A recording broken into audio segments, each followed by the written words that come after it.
মানে মুসলিম উম্মা, আসলে এটা তো পুরো বিশ্বব্যাপী যত মুসলিম আছে তাদেরকে নিয়েই এই মুসলিম উম্মা, আমরা এই উম্মার অংশ। তো এভাবে যদি আমরা চিন্তা করি যে মুসলিম উম্মার কি অবস্থা এখন বা অবস্থান, হুমকি কি কি, এটা যদি আমরা চিনতে পারি তাহলে কিন্তু এই মুসলিম উম্মা সামনে এগুতে পারবে। তো প্রথম যেটা আমি বলবো যে পারিবারিক বিপর্যয় এবং পারিবারিক ভাঙন, এটা কিন্তু তাদের জন্য হুমকি। কেননা পরিবার যদি বিপর্যস্ত হয় তাহলে কিন্তু সেই পরিবারের মানুষগুলো সঠিক মুসলিম হিসাবে গড়ে তোলা কঠিন হবে, গড়ে ওঠা কঠিন হবে, তাদের ঈমান নিয়েও কিন্তু সমস্যা হতে পারে। কাজে এটা আমাদের খুব খেয়াল হতে পারে যে পরিবারকে সংরক্ষণ করা। দ্বিতীয়ত হলো পর্ন, এটা কিন্তু খুবই খুবই সমস্যা, এবং এটা বিশেষ করে ইয়াংদের মধ্যে সমস্যা করছে, এবং সবাই আসলে এটার চক্রে পড়ে যাচ্ছে, যেটা নাকি মানুষের মধ্যে অশ্লীলতা সৃষ্টি করছে। এটা থেকে আমাদের বের হতেই হবে এবং অবশ্যই এটার জন্য পদক্ষেপ নিতে হবে।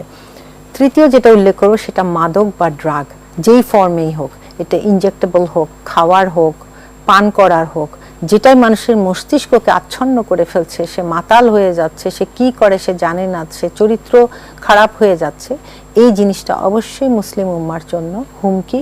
এবং এটা কিন্তু এখন খুবই বিস্তার লাভ করেছে, এবং ইসলামে কিন্তু এটা হারাম। আরেকটি হলো অবাধ মেলামেশা, এটাও ইসলামে হারাম, কিন্তু এটাও চলছে মুসলিম বিশ্বে, অমুসলিম বিশ্বে।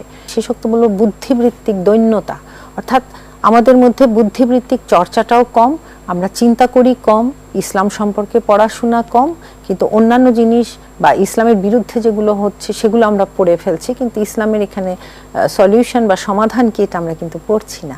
তখন দেখা যাচ্ছে আমরা নিজেরাই নিজেদেরকে হুমকের মুখে দিচ্ছি। তো এখানে জাতীয় কবি নজরুলের একটি লাইন আমি উল্লেখ করতে চাই, সেখানে উনি বলেছেন যে আল্লাহতে যার পূর্ণ ঈমান কোথা সে মুসলমান। তারপর পরবর্তীতে বলছেন যার মুখে শুনি তাওহীদের কালাম, ভয়ে মৃত্যুও করিত সালাম। হ্যাঁ, একদম শেষে উনি বলেছেন যে আজাদ করিতে এসেছিল যারা হাতে লয়ে কোরআন, কোথা সে মুসলমান। মানে কোরআনের সমস্ত শিক্ষা ছিল, পার্থিব শিক্ষা সহ, এটা যদি করতে পারতো আসলে এই আজাদ মানে মানুষ তার যে কোনো দাসত্ব থেকে মুক্তি পেয়ে যেত ইনশাআল্লাহ। অবশ্যই।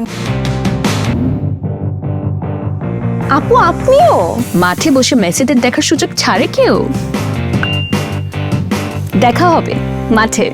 পেমেন্টের উন্মাদনা এখন বিকাশে। সর্বোচ্চ পেমেন্টে পেয়ে যান ভ্রমণ খরচ সহ আর্জেন্টিনার ম্যাচ টিকিট, সাথে ক্যাশব্যাক আর ডিসকাউন্ট কুপন।